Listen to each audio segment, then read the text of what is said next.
Soul Mechanics. We're doing another special interview clip with Madam Meagan Leigh Sweetycheeks Ramsey. Super operative badass of the initiative. And we have Snickers flavored coffee, so it's going to be a good one. It did turn out to be so great. It kind of tastes like coffee with a little bit of caramel in it. But anyways, we were going to talk about the issues that we've raised. Firstly, the transhumanism investigation for the Remnants program. I'd like to briefly bring up the targeted individual that we raised for. That's also for the Remnants program, but I raised that in the initiative page for Miguel. And whatever else happens to come to mind, Sweetycheeks has some stuff on her mind that she's been looking into recently. But the first thing that reason we were speaking of the transhumanism thing is because Meagan Cheeks here, she's not really up to speed with those two particular topics, so we've been looking into it today to kind of equip her on it. She wasn't really familiar with it, didn't even know what it was at first. So I guess we wanted to speak to it really just to raise it for her for the most part so that she can kind of engage there, but also we happened to run into some shit when we went out earlier, wherein noticed the checkout lines, the self-service checkout lines, and that makes me feel like a self-service gas station. I don't approve of that. I don't approve of that. I don't think that's cool. Your thoughts on the matter? It sometimes can cut down on cost, too, which is a good thing. Oh. I like how Aldi's uses the quarter cards, so you have to return them yourself, so they don't have to pay a person to go collecting them around. So it saves money you mean and on little their things. end Yeah, exactly. And usually one would hope that would kind of benefit the person who is patronizing the establishment and, helping all around cost of everything there. So that can be a beneficial thing, I think. I don't know why you're so against it. Self-checkout's so much faster. Because I have a respect and appreciation for the service of it, like being of service and having a job there. And I don't like having to deal with the machine to get my things done because I don't trust them. And that's kind of like an issue regarding me personally, because I love androids. I love the idea of machinery. I love the whole technology thing. I'm super into it, and especially having gotten into the internet, it blew my mind what I could do with it. But then at the same time, it's like, I don't trust a machine with my money. Okay, but the person that's checking you out at the grocery store is also using the machine for you. Yeah, and it is kind of a machine. Exactly. So, but I get what you mean about, service to others being, above all else, which I definitely agree with. But there are some things that, like I said, are dangerous and should be maybe the responsibility of such things should be passed on to a machine. That's what I'd like you to speak on. Now, what I said is that I could speak to it from an economics or a kind of political viewpoint and say that, people are losing jobs because of that, like a bag boy. In some areas. But, Madam Sweetycheeks, you were saying that there were jobs that, might be dangerous or what have you. Yeah, like for stuff with chemicals, building skyscrapers, just, crazy stuff that maybe people shouldn't have to take those kinds of risks just to provide for themselves and their families. Yeah. Right? I mean, of course. Plenty of people are willing to take risks that are much more dangerous, so that's your own prerogative. Yeah, I don't know about that either. But you should be forced I agree with that for sure. I think that we could have robots that do jobs, but then it's a personal thing to me because I lost a job to robots. So a lot of people have, and it's just the beginning. It's gonna get worse, but there's other. I feel like there's a balance that can be struck in that way, that there are other things that I love we haven't considered yet that we do need people to do. Like, there's so many problems that we haven't fixed. I mean, we go around, specifically our country, inserting ourselves into the problems of other nations when we have problems here at home, and a lot of those just... Hey, we got cut off because I'm a dumbass and forgot to erase stuff. But to continue, you were saying? The balance of such things, like people losing their jobs to automation and those kinds of things, that there are plenty of tasks that need to be accomplished where no one is doing them right now that could be taken up in some way or another. Especially if you had, like, Terminators, you know? Like, no, I mean, not Terminators. I'm just speaking in, like, in the... Well, I mean, androids, in generalities of... Yes, well, that, kind of. I mean, that seems very scary and sketchy to me. I'm like... Yeah, it's inevitable, though. But and honestly, I'm, like, really psyched about it. No, it's terrifying, and you should not be psyched about it. That's awful. Love and if you've ever seen a movie, then you would never... No, that's We watched Battlestar... thing. She and I watched Battlestar Galactica together, so... We know the Cylon Holocaust... of the Cylon Holocaust, but... It's going to happen. And I played Mass Effect. Boob and I played Mass Effect, so... It's bad news. It's Terminators, bad news. Cylon Apocalypse... Honestly, I think that that's all... I've spoken to this before. I think that where the idea of this Cylon Holocaust and Terminator Apocalypse comes from is the machines taking over, is coming from the concept of, again, speaking to the catalyst events as coming up, values that most people aren't seeing, where, you know, there's reasons that are erupting from beneath the surface that people aren't really seeing. Yeah, that we're not aware of yet. Yeah. I'm thinking that this is coming from the idea of scientism and this whole, like, atheist movement wherein we're worshipping science as the machine god, you know? I don't think that's... Well, I guess I shouldn't speak for other people. I guess the atheists are kind of gaining, you know, new... As the popularity of the church kind of decreases within the last few years, atheism is kind of growing or whatever. But I would consider most people that refer to themselves as atheists are probably closer to agnostic and don't really deny the fact that there's a soul or consciousness. Well, I mean, they do, by saying though. you don't know doesn't Like mean that you're an atheist. They don't, though. They say, the atheists say that the hardcore atheists, we're talking about, like, the atheist YouTuber movements and shit that we run into, they're saying for sure that they know it's not possible. And this is because they're pissed off about having been duped. They don't. They're lying. But exactly. But that's agnostic. You don't know. Right. But, I mean, it's not a matter of whether or not they know or not. It's a matter of their faith, which this is their faith now. They have a faith in the absence of... So then they're exactly the same. Yeah, then they're exactly the same as the people that they're you know, it's against. A new religion. I don't know if I've told you this, but my theory on it, what I think is pretty obvious, honestly, is that religion put into place this disgusting, deplorable concept of God that you can't help but be ashamed of and ashamed in and feel shame of. Well, I think that was taken hostage by, you know, the right of kings and stuff in those times when there was kings. Yeah. I think before that it was a relatively harmless idea.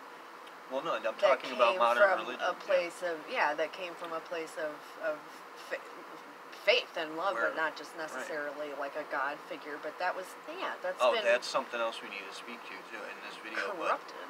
It became corrupted, yeah, and it's where modern religion hijacked the elder traditions, the ancient traditions, spiritualities, and turned it into this religion, like Christianity, Catholicism, and then it seems obvious that they had intended for you to turn against them and just dismiss God altogether. I mean, because the religion itself, it's designed... Yeah, you're kind of right. It's designed to seperate you from God. What else would happen? It's designed to teach you that you are separate from God, and to be ashamed of yourself in the sight of God and afraid of God, the fear of God. Then what other consequence could possibly happen when you insert human... Right, and then the human game into that process, and of course Right. it would happen. We That's bring interesting. Up, we I've bring never up thought the about that concept of before. evolution versus creation, then we bring up the concept of science versus theosophy or Whenever theology. there's both, when everything is both. Exactly, it's all the same thing, but what they're doing is they're dismissing the concept altogether, dismissing spirituality, and they're hating it. And they're trained to hate it. Education trains them to consider all spirituality as being the same thing as religion, and to consider Christianity really in biblical scripture to be the be-all, end-all to spirituality in and of itself. So when they realize that they've been duped by religion, and they hate it, then they dismiss it, they dismiss God, and but then they create a new religion in atheism that's exactly the same thing, worshiping scientism, and yes, they're accidental theists. But there's plenty of people that appreciate science and understand reason and logic. And also know that there are things beyond our knowledge, and there are things that are beyond our explanation. Right. But what I wanted to speak to therein, speaking of faith, is the soul casting course that we launched. As I had said in that first video, religion asks you to have faith in something that you cannot engage or encounter. You cannot even really acknowledge this in reality, like they have a true belief. This is something you cannot. No, you have to go to your priest or your king or somebody else to tell you through. And you're worshiping a man there, and you're worshiping something before God. You're worshiping a false idol. You're worshiping a graven image, and you're breaking all the rules. So it's like it's something you can't actually all the rules. But then their God figure doesn't exist. Even if it did exist way back when, some tyrant, it's gone. This person is gone. So you cannot engage it directly. Religion asks you to have faith in something that it's impossible for you to actually know. Whereas our traditions and soul casting in and of itself, magics essentially, ask you to have faith in something that will in fact present itself to you eventually, immediately. And it's right. If you acknowledge it and engage it, it's right there. It's going to be there all the time. You can see it in the living world. That God figure, the real God presence, the one soul exists. You can if you're open to it, and that's a big problem I think with people now, is that they're not open to things that they don't already understand, which is so ridiculous. You're just stuck in the mud if you are not open to things that you don't already understand. It's like you get to a spot where you understand so many things and then you stop. Right. You know? And that's something that when we speak to the concept of what we call cognitive dissonance really is kind of a side effect of this, misidentifying yourself with your beliefs. And I don't know what we could really call it other than just sheer madness, but it's like this stuckness, this hardwired stuckness, this programming wherein people think that they know. You know, they think that they know. We need to get to a place where we know that we don't know. And have faith in what is the mystery and the miracle of life. That is a miracle. It's a fucking immaculate conception. Which is why I like the term agnostic, because it just means that you don't know, which is a beautiful thing. And it goes without saying that everybody then is agnostic, whether they know or recognize it or not.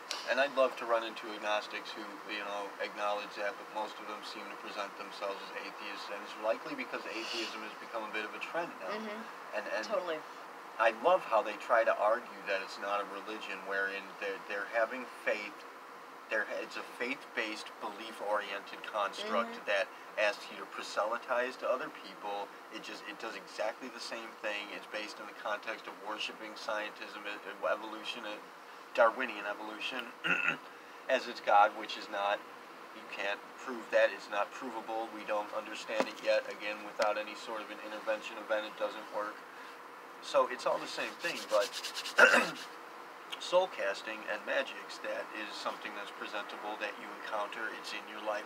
And I'm thinking that it will start to present itself to these people regardless. Like, it is talking. I'm sure it does. I mean, all of these people, they might be, kind of trolly when they're on the internet, but they have families and loved ones and people that they care about, and no doubt, unless you're in a freaking coma, it would be difficult to dismiss the synchronicity that happens every single day in everybody's lives. Right, and they try to say that it's just, and I spoke to this on the Heathen Hour podcast when we did that first interview. I talked to Shannon Q about it. I said that, you know, coincidence in and of itself, it means to coincide. So it's not saying that it's meaningless, it's saying that it is meaningful. But it's also not saying that it's some kind of, you know, significant, it's in the middle. It's not meaningless, but it's not the be-all, end-all meaning of your life that's going to be it, because it's pretty much the idea of synchronicity is just that there's a reason behind it, that it's not like the fucking biggest, like you said, not the meaning of your life, but it's happening for a reason, and it's happening because these instances coincide. But it's a great game, because once you start to notice it, then it picks up. Yeah, it picks up in instance. But and then when you can play with it, like when I've spoken to spotcasting, where you can actually orchestrate and coordinate synchronicities, and like I posted a video on the Remnants program, a dude playing Dishonored, the way that he sets people up and sets things up and moves so fast that he sets things up and then he watches all the pieces fall into place. That's how I play social media. That's what I do with social media. Like 3D chess. Yeah, I set up these domino effects and I watch them play out, and sometimes they'll play out weeks in advance, even months sometimes. It's fantastic, but... Well, just like everything else in social media, the extremes take over the awareness of everybody else. Like I was trying to tell my brother the other day that he, you know, everybody thinks that the country is split in half, where there's this side against that side, and everybody either thinks that blah, blah, blah, blah, or blah, blah, blah, blah, blah. But if you really look at the numbers, most everybody is in the middle, but for some reason the two extremes take over the awareness of everything. Social media, the news, I don't really even politics, understand that kind of shit. I don't understand the politics of it, like it's going to be the left and the right and the Republican and Democrat. I don't get it. But there's such a small number of people that are extremists on either side that most everybody is in the middle, which is why it's so ridiculous that people can't agree and talk and have open discussion, and the marketplace of ideas is just being shut down slowly every single day, every single day. And I think that's probably the gist of it. That's what's happening, and that's why it's happening, is because, like we spoke about, what's his face, what's his name, Tony Robbins earlier, how they're going to shut him down, they're going to attach those aspects I had no idea to his that values. he even was accused of such things. That seems crazy. I think we're going to see a lot more of that happening. I think that this Me Too movement, I'm not going to say that women aren't getting assaulted and that's bullshit, but I am going to say that you're in the middle, like most people. You see it. You see it happening, and especially in my line of work, you could say, in my profession, going about dealing with people and dealing with students, dealing with initiates, dealing with people's problems left and right. You come across this all the time, and you see that. I don't want to speak ill of women, but you do see a lot of, for lack of better terminology, crazy women who are going to lie about things like that. It's a dangerous scenario. There's men that lie about things, there's women that lie about things. And there are men who are abusing women, for Absolutely. sure. But we are going to see, I think we should keep our eyes peeled and watch out for this, that we're going to see people who are giving inspiring, motivational, empowering messages being shut down by this Me Too movement specifically, because it's a movement. They're calling it a movement. It's hard to tell, though, because you have people like Tony Robbins where I mean, I don't personally know the guy or anything, but it seems like just a few weeks ago I saw that trailer for his new special, and it was like, I was almost in tears just watching the preview, like, oh my god, like, that's so great. And then today you're like, oh yeah, he's been accused of assaulting multiple women and like all this crap, and it just floored me, and I was like, what? So it's really hard to tell. You never know. Yeah, it's honestly, I don't buy it largely because I'm biased, I don't want to. It does seem a little but it fishy. Seems fishy. It seems does. very fishy. And there's been plenty of those fishy sounding kind of stories where nonetheless people get totally shut down and canceled out, and they lose their jobs and blah blah blah. They're but then there's those, the kids, like that one. What was that one kid that like date raped the chick and got like a month in jail or something? Because at some college, it was a couple of years ago, I think. But so then you have stuff like that too. So it's just all over the freaking place. Yeah, and The also, middle is getting harder to see. Yeah. That's what, again, to stress it, overstress it, that's what the initiative is. We're the line. We're the point where there is no line. We're the neutral territory. So we're not taking any sides. We intend to eliminate the concept of side. Yeah, for sure. So, but that speaks to the targeted individual thing too, because if the Me Too movement is in fact targeting people in this way, then that's something right there. It's a type of targeted individual for sure. And we know that we don't. Again, we can't say this absolutely for certain, but it seems to be and it happens over and over again. So it very much seems to be the case. We know that there are what we call the purplers that seem to be targeting people. Influential people of a positive nature, spotters for all intents and purposes, and just damaging them irreparably. And again, maybe they're not doing it intentionally. Some of them certainly are doing it intentionally, but they don't seem to be doing it deliberately. It's like something that they just have programmed. It just kind into of them, happens, They do. The interesting part that you just said reminded me of, I was listening to an interview a few weeks ago. Oh my God, Jonathan Haidt, I think.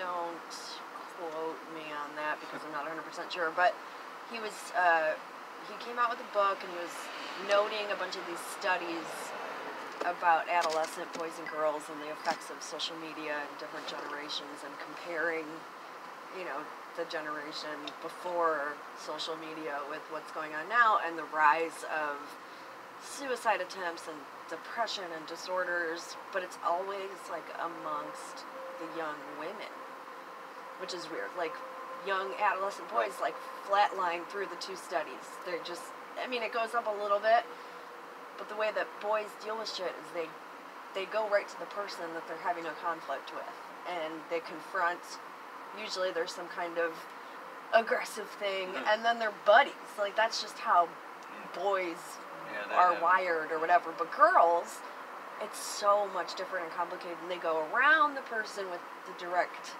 conflict and try to ruin that person via reputation, which is, that's social media right there. Boom. That's the whole purpose of it, is your reputation. That's all. That doesn't represent you. It represents your reputation, what other people view you as. And so the way that, like you said, these people are being targeted in a kind of a weird way, it seems like a very, I don't want to say feminine, but it seems like the strategy of an adolescent girl. Like, it's very weird. Yeah. Instead of directly confronting the person you have conflict with, you destroy them in the eyes of society. You discredit them, and that's and you turn their people against them. But that's what girls do. To note, maybe launching another campaign. I've done this with a few other YouTubers, but we'll do it officially here on Soul Mechanics. We have an anti-trolling campaign. Stop people from trolling. Try to stop people from damaging each other, being shitty to each other. Let's treat that negativity and discrediting and shittiness towards each other as a common enemy, and work against that. Because anything that divides, we're working against division in totality. But you can make the argument that that's one of the biggest causes of division right now in this world. And then we have it. It's a kind of a binary problem, that it's like a double negative for a catch-22, wherein social media allows for us to communicate with each other and to be so connected and open. And I love it more than anything else I've ever done. It's allowed me to express myself. It's allowed me to build all this, and I love it. But at the same time, it can be used as a weapon. It can be used as a weapon, and even just in and of itself, again, like we were warned by the conversations with God, where it said we would be screened out of reality we'd literally be living on our screens, and that's right there, living in that screen, presenting that Facebook portfolio that's separating you from the reality of the situation. You know what that is? Now that I think about it, the fact that these social media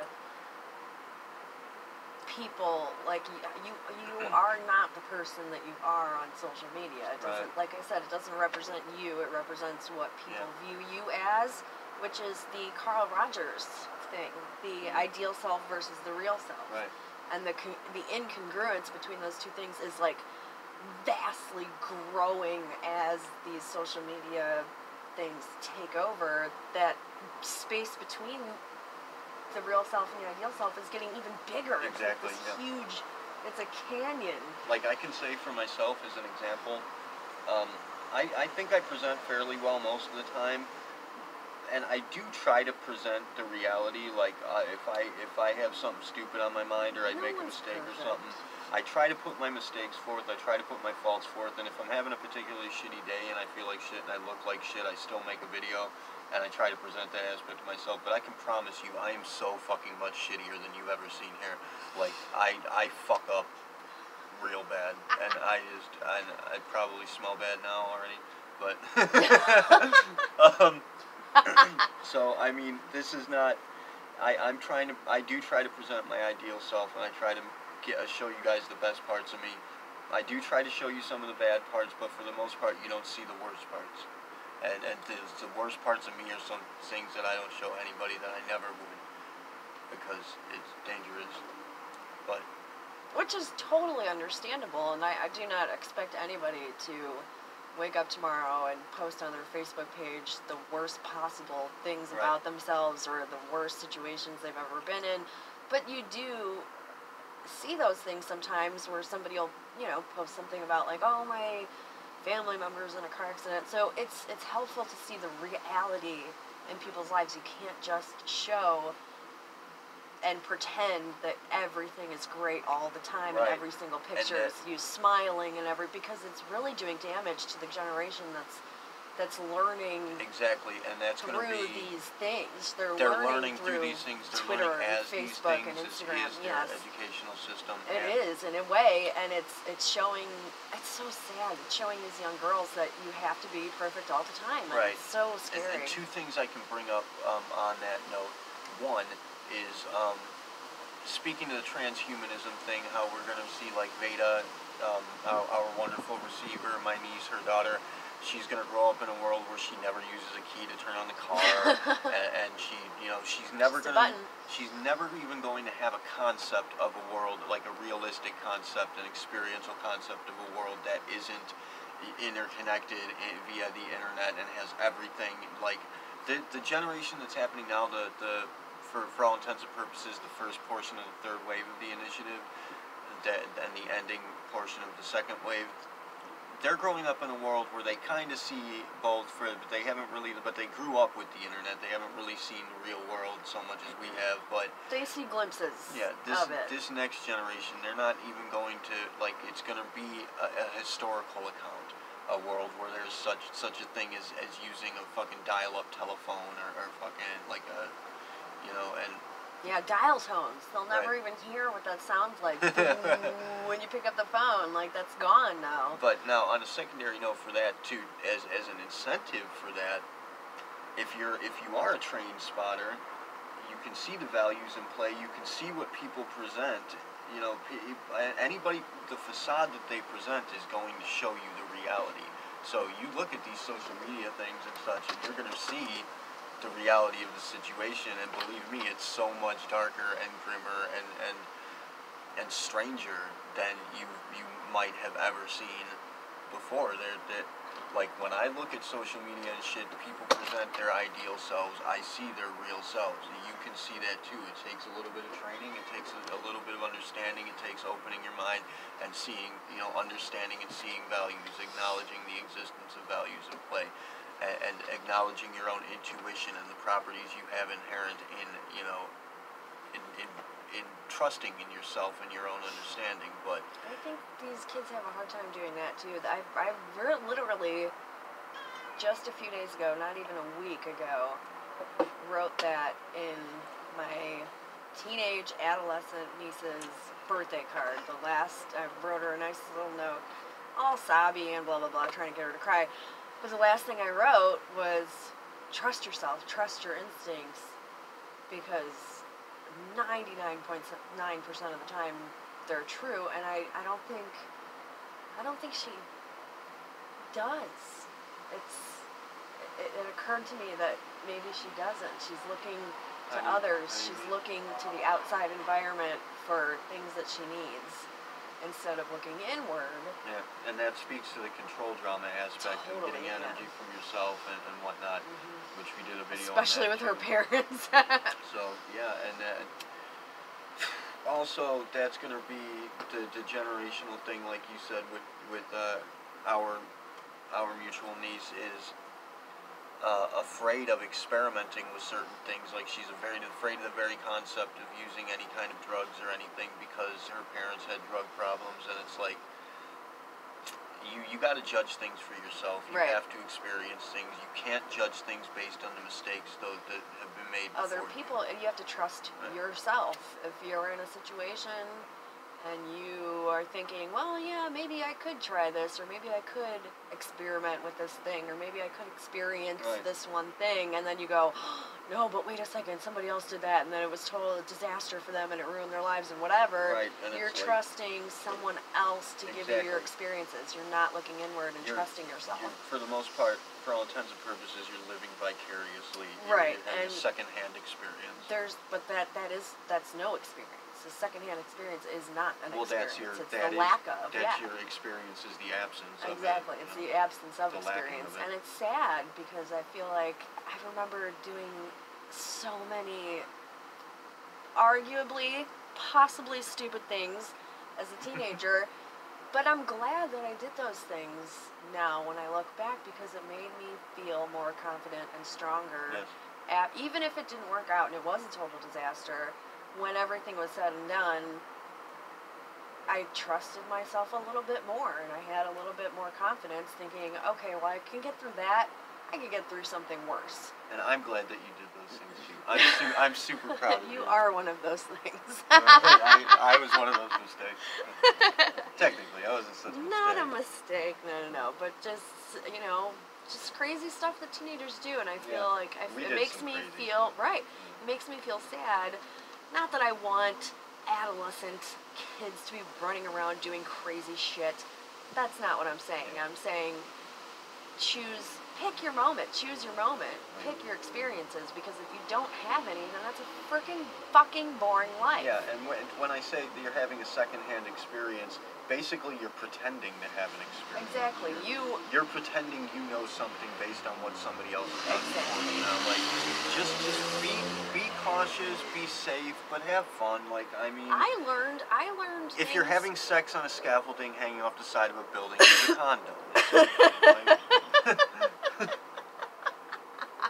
Yes, don't get VD, but, go for it.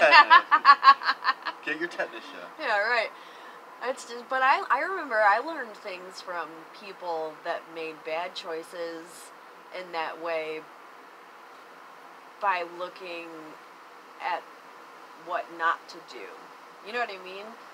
So that can be very helpful too, is the absence of experience. You can look at somebody and be like, okay, well, they really fucked that up, so I'm not going to do that. Play, so you have to pick your moments. You have to trust yourself, and that's what I wanted to tell her, and I just hope she takes my words to heart, but trust yourself. And that's what you get. That's how you can identify really a spotter that's on their game, is that they'll warn you of things that they think might be damaging or harmful, things to avoid, but they're not going to tell you don't do it. Yeah, no, we never tell anybody what to do. This is what I think about it. And that's all anybody can do, is just to give their honest opinion. But if people start telling you what to do, that's a big sign. Yeah, that's a red flag. To not listen to that person. And if you have programming in your mind that's telling you don't test things out, don't experience things because, like, for example, if you're rebelling against your parents, if you don't want to be like them, and just in the case in point, if they did drugs, and you don't want to try anything of that nature because they did it, and they, treated you faulty, and so you're rebelling against that, and you're trying to be different than that, are you? Because you're living by their standards. Exactly. So you're not being different from them in that way. There needs to be distinctions made between what is. Okay, so we keep running out of space for some reason. I don't know why. I should have more space, but we're going to have to wrap this one up for now, and we'll continue into another one as soon as we can, maybe tonight. maybe tomorrow night. So, love you guys. Thank you for watching. Keelah, Taerve, siari. Namasté. Hail Satan.